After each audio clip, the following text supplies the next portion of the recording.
오늘은 누가복음 2장 25절부터 33절까지의 말씀을 가지고 주님을 기다리는 사람 첫 번째로 시므온에 대해서 함께 은혜를 나누고자 합니다. 여러분, 오늘 본문 말씀을 보면 주님을 기다리는 한 사람을 볼 수 있습니다. 바로 시므온입니다. 시므온은 그 이름의 뜻이 하나님께서 들으셨다라는 의미입니다. 구약 성경에 보면 사무엘이라는 위대한 선지자가 나오는데 그 이름의 뜻도 하나님께 간구하였더니 주께서 들으시고 나에게 응답해 주셨습니다. 간구하여 얻었다는 의미로서 사무엘이죠. 여러분, 사무엘과 시므온은 음가가 비슷합니다. 아마도 시므온의 부모님도 경건한 한나처럼 참으로 신앙이 돈독한 참으로 아름다운 분들이었던 것 같습니다. 오늘 보면 25절과 26절에 보면 시므온이 어떠한 사람인지에 대해서 네 가지로 정보를 주고 있습니다. 여러분, 25절 26절을 한 번 더 읽어볼까요? 예루살렘에 시므온이라 하는 사람이 있으니 이 사람은 의롭고 경건하여 이스라엘의 위로를 기다리는 자라. 성령이 그 위에 계시더라. 그가 주의 그리스도를 보기 전에는 죽지 아니하리라 하는 성령의 지시를 받았더니 시므온은 의롭고 경건한 사람이었습니다. 여러분, 의롭고 경건하다는 것은 하나님과 매우 생동감 있는 교제의 삶을 살았을 때 하나님을 의식했을 뿐만 아니라 그 의식되는 하나님을 그분과 동행하기를 힘쓰는 사람들을 이야기할 때 의롭고 경건한 사람이라 표현하죠. 두 번째는 이스라엘의 위로를 기다렸다라고 합니다. 그런데 어떻게 이 시므온이 이스라엘의 위로를 기다리고 있었을까요? 바로 성령께서 그와 함께 하셨고, 특별히 주의 그리스도, 이 말은 메시아를 의미합니다.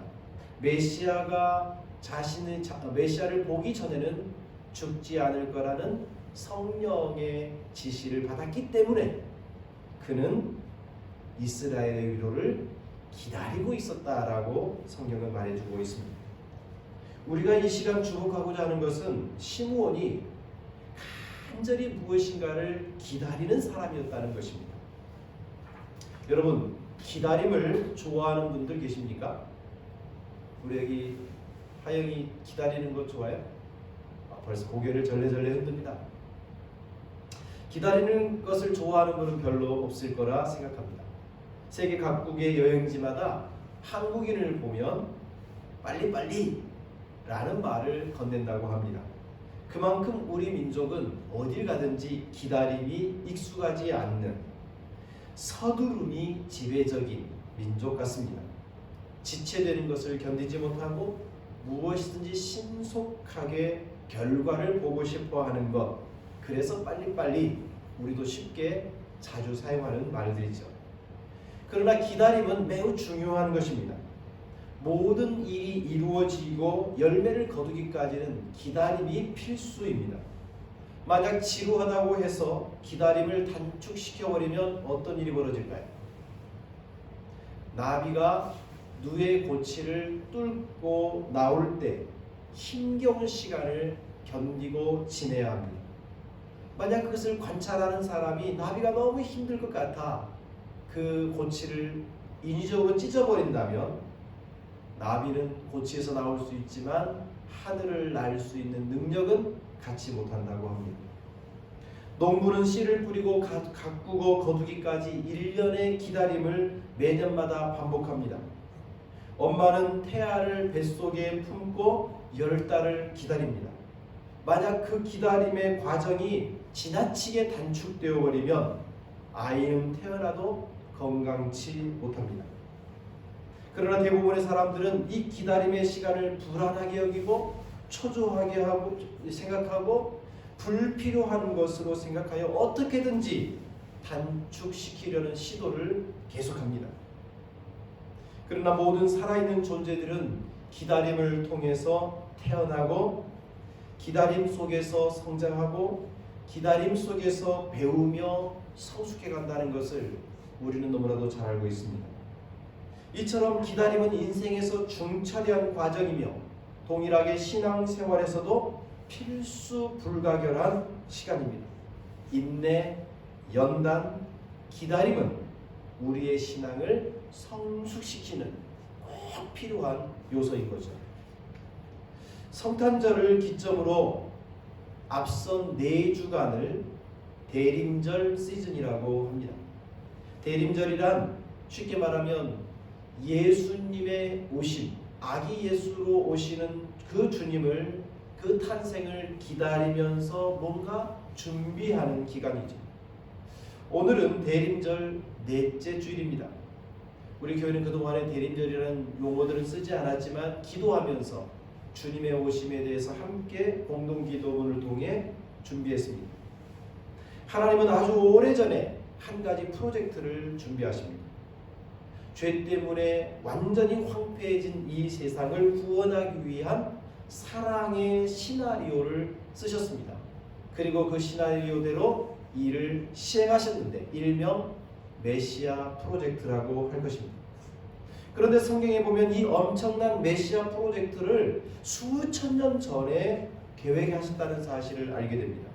창세기 3장 15절에 보면 하나님은 첫사람 아담과 하와를 범죄하도록 유혹한 뱀을 저주하시면서 내가 너로 여자와 원수가 되게 하고 내 후손도 여자의 후손과 원수가 되게 하리니 여자의 후손은 네 머리를 상하게 할 것이고 너는 그의 발꿈치를 상하게 할 것이다 라고 말씀해 주셨습니다. 여러분, 이것은 예수님을 처음으로 예언해 주시는, 미리 말씀해 주시는 아주 중요한 구절입니다. 여러분, 우리가 보통 자신이 어느 집안 또 누구의 후손인지를 이야기할 때 아버지를 먼저 거론하는 것이 보통입니다. 특별히 성경의 제1독자였던 유대인들에게 있어서 아버지, 우리 조상이 누구인지를 소개하는 것은 매우 자연스러웠습니다. 그런데 성경은 오늘 예수님을 예언하고 있는 이 창세기 3장의 9절에서 예수님을 여자의 후손으로 예고하고 있습니다. 여인의 후손은 사단의 머리를 상하게 할 것이고 사단은 여인의 후손을 조금 발꿈치, 조금 아프게 할 것이라고 말합니다. 여인의 후손은 인간을 죄악에 빠뜨렸던 사단을 완전히 짓밟고 승리하실 것이라고 예언합니다. 바로 이분이 우리의 죄를 대신하여 죽으시고 사망을 이기신 예수님을 보여주는 거죠. 이처럼 성경은 아주 오래전부터서 성경이 처음 기록되는 그 순간부터서 예수님의 탄생을 예고하고 그분을 기다리라고 계속해서 말씀하고 있는 겁니다. 바로 이 오랫동안 기다린 메시아 프로젝트의 완성이, 그 절정이 바로 성탄절인 것이죠. 여러분, 하나님께서 이 친히 기획하신 메시아 프로젝트의 특징이 있다면 하나님은 그 프로젝트를 당신이 정하신 프로그램, 당신이 정하신 때를 따라서 진행시키고 있다는 것입니다. 성경 갈라디아서 4장 1절에 보면 우리 같이 읽어볼까요? 시작.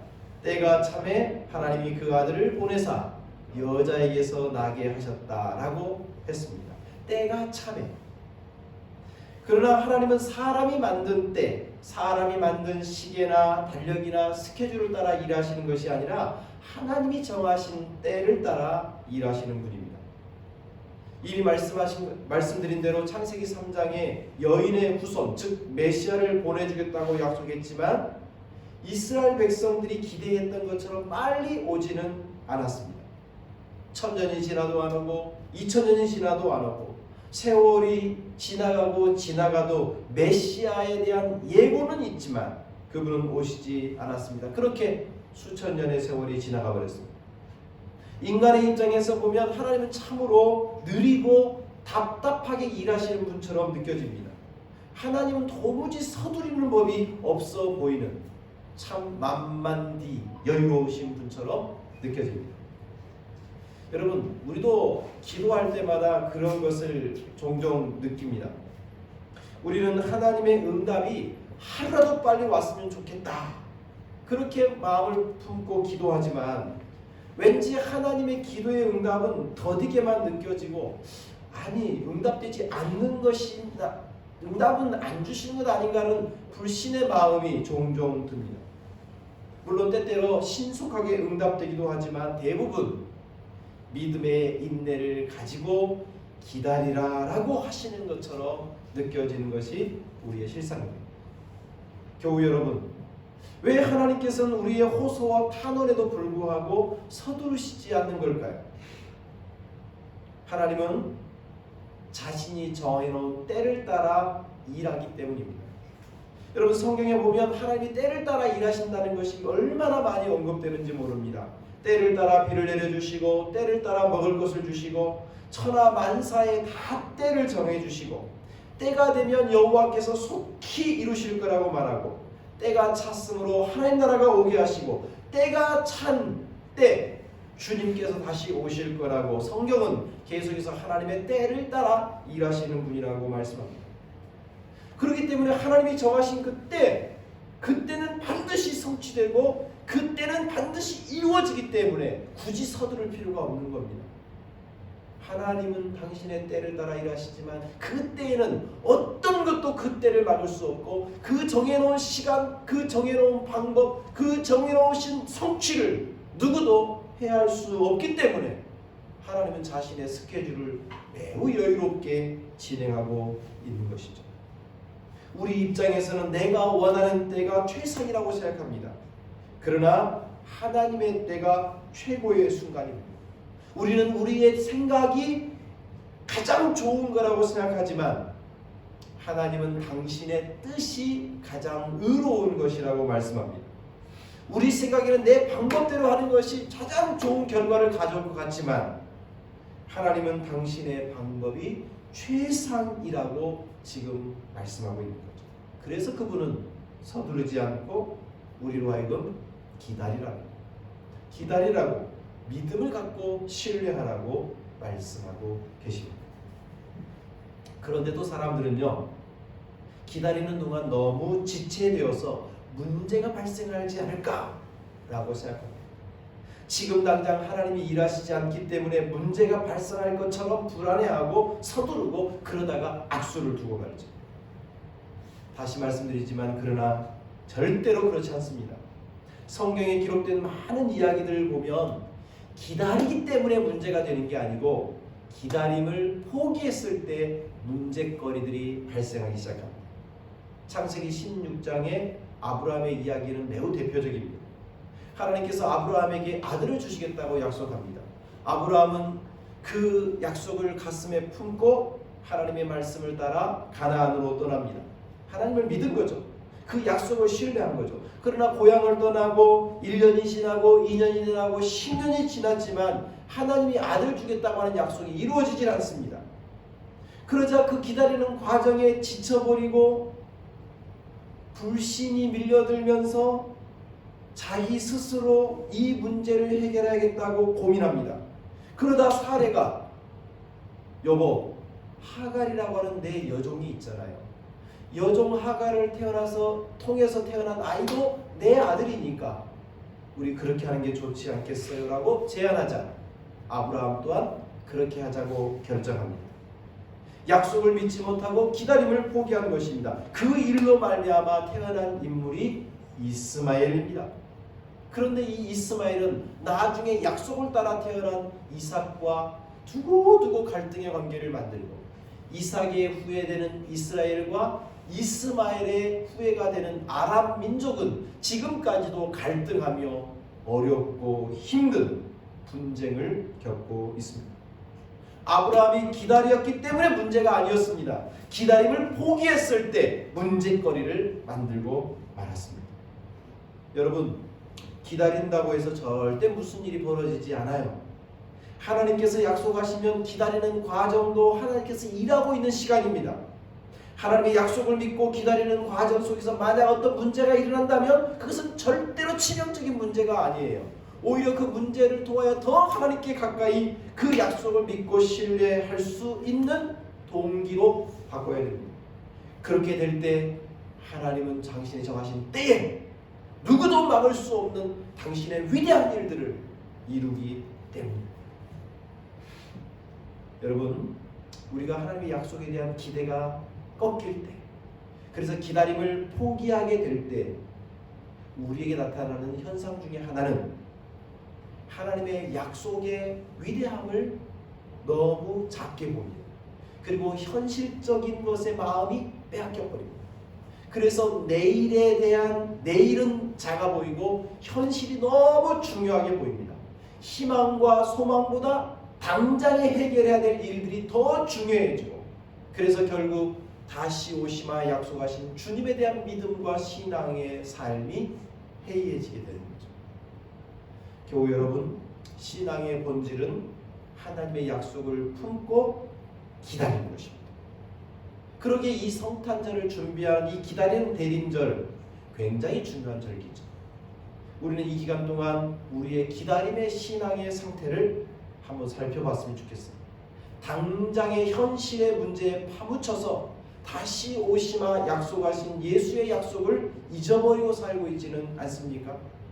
다시 한번 우리의 눈을 하늘을 향하여 다시 오시마 약속하신 주님의 말씀에 우리의 시선이 고정될 수 있기를, 그래서 믿음으로 기다리는 삶을 다시금 용기 있게 출발하는 이 대림절 되기를 축복합니다.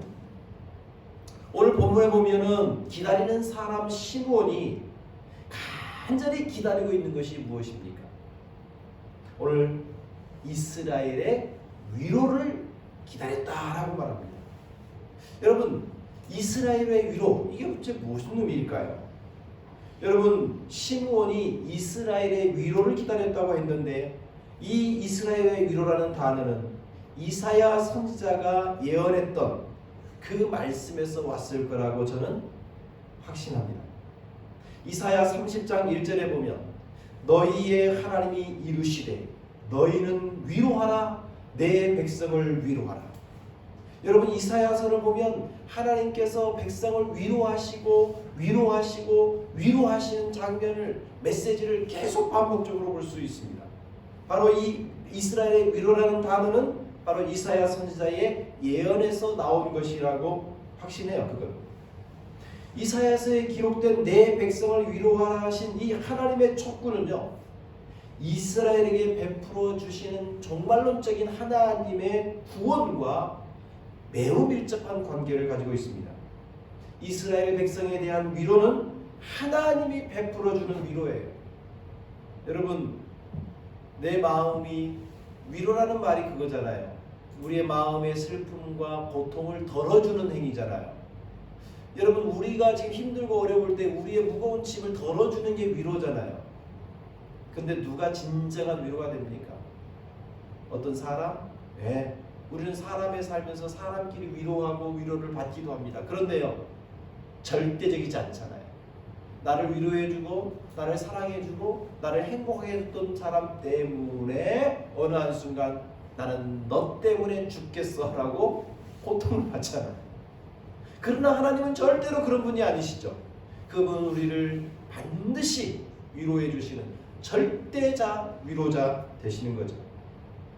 자, 이렇게 하나님이 베푸시는 절대의 위로는요, 당시 이사야 선지자서의 배경에 보면 바벨론 포로로 끌려간 백성들이 노역하게 되었던, 고국에서 저 포로민으로 떠나게 됐던 그 근본적인 이유가 뭡니까? 죄죠, 죄. 그런데 하나님의 위로는 이러는 거죠. 너희들이 이제 죄의 사함을 받았다. 너희들이 그렇게 고통하고 노역하고 포로가 될 수밖에 없었던 그 죄 문제를 내가 위로한다. 내가 죄를 사해준다. 그 결과로서 더 이상 포로로서 강제 노역하지 않고 고국으로 돌아오게 될 것이다. 더 이상 노역의 때가 끝나고 이제 자유가 된다라고 하는 의미를 품고 있습니다. 그렇다면 이 회복이라고 하는, 위로라고 하는 이 단어를 시므온이 살고 있었던 1세기 초의 상황에 대입하면 그들에게 이스라엘의 위로란 어떤 의미로 다가올까요? 동일하게 하나님이 우리를 구원해 주신다라는 의미일 것입니다. 두 번째는 당시 이스라엘을 압제하던 로마라고 하는 거대 제국으로부터 해방될 것을 의미하죠. 동시에 그 결과로 옛 다윗 왕 때처럼 부국강성한 시대가 도래하게 됐다라고 하는 선포인 것입니다. 특별히 유대인들은요, 오랫동안 헬라 제국뿐만 아니라 로마 제국과 더불어 독립 항쟁을 계속해 오고 있었습니다. 이스라엘은 그 기간 동안에 스스로 자체적으로 사용하는 동전을 만들었어요. 그래서 여러분, 예수님 때도 보면 가이사라의 것은 가이사에게, 그 다음에 하나님의 것은 하나님께 라고 하죠. 여러분, 로마 제국이 이스라엘을 지배하고 있었음에도 불구하고 유대인들은 성전에서 사용하는, 자신들이 사용하는 고유한 동전들을 계속 만들어냈습니다. 그런데 그 동전에 보면 이스라엘의 구속의 해라고 하는 글귀를 새겨놓았어요. 그들은 하나님을 향하여서 그 성전의 동전을 드릴 때마다, 경건한 사람들끼리 그 동전으로 서로 경제 교류를 할 때마다 하나님의 구원을, 하나님의 그 긍휼을, 하나님의 위로하심을 날마다 간구하며 살았던 거예요. 그러기에 그들은요, 이렇게 삶을 살아가는 동안 하나님께서 약속하신 메시아의 도래를 그들은 꿈꾸고 소망하며 살았습니다. 근데 문제는 이들이 꿈꾸고 소망하던 이스라엘의 위로가 어떤 종류였느냐라고 하는 부분에 포커스가 달랐습니다. 하나님의 생각과 그들이 기다리던 메시아 상이 달랐다는 말이에요. 여러분, 옛날이나 지금이나 이스라엘 백성들의 꿈이 있다면 평안하고 안전하게 살아가는 나라를 이루는 거죠. 다윗 시대, 솔로몬 시대와 같은 부국강성한 나라를 만드는 거예요. 그 일들을 이루기 위해서는 반드시 메시아가 와야 한다고 생각한 거죠. 그런데 지금 로마 제국이 그들을 지배하고 있습니다. 로마는 너무너무 강성해서 우리의 힘으로는 안 된다고 생각한 겁니다. 지금 수백 년 동안 독립을 위해서 항쟁해 왔지만 그들은 더 이상 할 수 없다는 사실을 느끼고 있습니다. 우리로서는 불가능하구나. 그러니 메시아가 필요하지. 메시아를 기다렸습니다. 그러나 그들이 간절히 기다리는 메시아는 로마 제국으로부터 해방시켜주는 정치적 메시아, 로마를 짓밟고 우리를 승리케 하는 승리의 메시아. 그러므로 말구유에 태어나신 보잘것없는 그 아기 예수는 눈에 차지가 않는 거예요. 왕궁에서 태어나서 이스라엘을 왕성하게 이끌어갈 멋진 메시아를 기대했는데 십자가 앞에서 무력하게 힘도 쓰지 못하고 죽어버리는 예수를 그들은 메시아로 받아들일 수가 없었던 거예요. 유대인들은 지혜와 모략을 가진 정치, 모든 권력을 한 손에 쥐고 용기와 담력으로 세상을 흔드는 초인과 같은 능력자를 원했던 겁니다. 그러나 그 그대는 하나님의 생각과 메시아 프로젝트를 기획하신 하나님의 생각과는 다른 거였어요. 그래서 메시아가 왔지만 그들은 메시아를 외면하고 말았던 거죠. 여러분, 하나님께서 우리를 위로하시려고 사람을 붙이거나 어떤 일들을 주시거나 어떤 사건들을 우리에게 이뤄줄 때 하나님의 뜻과 우리의 생각이 다르면요, 하나님 우리에게 선물을 주셨지만 우리는 그 하나님의 선물을 하찮은 것으로 여기고 마는 겁니다. 그런데 놀랍게도 오늘 본문에 만나는 시므온은 이스라엘의 위로를 간절히 기다리고 있으면서 너가 죽기 전에는 주의 메시아를 보기 전에는 네가 죽지 않을 거라고 하는 주님의 말씀을 받은 시므온, 그게 얼마나 기다렸겠습니까? 그런데 이스라엘의 위로를 기다리고 있던 시므온은 오늘 보면 29절과 3절에 보면 30절에 보면 놀라운 반응을 하고 있습니다. 지금 예수님이 태어난 지 38일 만에 할례를 행하고 감사의 마음으로 하나님께 제사하려고 예루살렘으로 왔습니다. 그 순간 시므온은 아기 예수를 보면서 이렇게 말하죠. 주님 감사합니다. 이제 말씀하신 대로 종을 평안히 놓아주시니 감사합니다. 왜냐하면 제 눈이 주님의 구원을 보았기 때문입니다. 이렇게 외쳐요. 여러분, 시므온은 이스라엘의 위로를 기다리고 있었는데 죽기 전에는 반드시 그 메시아를 볼 것이라고 약속을 받고 기다리고 있었는데 누구를 보고 있어요? 어린아이 예수를 보고 있습니다. 그 어린아이를 보면서 이분이 하나님이 약속하신 이스라엘의 위로고 이분이 주의 그리스도라는 사실을 깨달은 겁니다. 여러분, 주님의 뜻과 시므온의 생각이 이렇게 매칭이 될 때 그는 감격하고 찬양하고 경배하고 있어요. 그런데 여러분, 이 본 말씀을 가만히 보면요, 시므온이 이토록 기뻐한 이유가 있었습니다. 그것은 단순히 이스라엘만 구원하는 분이 아니라 이 아기 예수는 어떤 분이신 것 같아요? 본 말씀에 보면 만민을 구원하시는 분, 이스라엘 그 민족의만의 영광이 아니라 온 세상을 구원하시는 분이었다는 사실을 알게 됩니다. 사랑하는 성도 여러분, 시므온이 죽기까지 간절히 보기 원했던 이스라엘의 위로가 누굽니까? 예수님입니다. 이스라엘 백성에게 하나님의 특별한 임재를 선사하신 분이 누구예요? 예수님이죠. 모든 죄를 도말하시고 깨끗하게 용서해 주시는 분이 누구예요? 예수님입니다. 로마의 압제로부터 해방시키고 자유를 얻는 정도가 아니라 온 세상을 참된 평화의 세상으로 만드시는 분이 누구예요? 예수님이죠. 다윗 시대처럼 부국강성한 나라 그 정도가 아니라 하나님의 통치를 받는 천국을 만들어가는 분이 누구예요? 예수님이죠. 그러니 시므온이 그분을 보는 순간 위로를 받은 겁니다. 그래서 감격하는 겁니다. 어린아이를 봤지만.